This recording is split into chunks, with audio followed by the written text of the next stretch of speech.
মুখে যখন টেস্ট থাকবে না কোনো খাবার, এখন গরমকাল অলরেডি পড়ে গেছে, তো ঠান্ডা গরমে শরীর অসুস্থ হতেই পারে।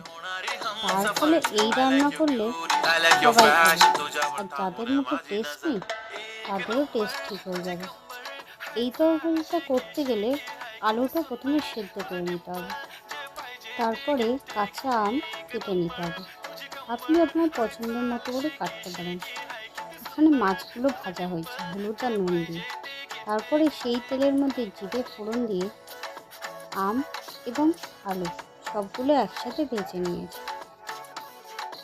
তারপরে এখানে আদা কুচি করে নিচ্ছি। সে আদা কুচিটা ওই তেলের মধ্যেই দিয়ে দেবো।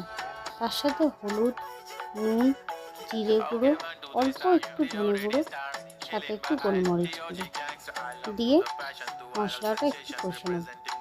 মশলা কষা হয়ে গেলে ওর মধ্যে পরিমাণ মতো জল দিয়ে দেবো। জল দিয়ে আমরা ঢেকে দেবো। ঢেকে দিয়ে তার মধ্যে কিছুটা কাঁচা লঙ্কা দিয়ে দেবো।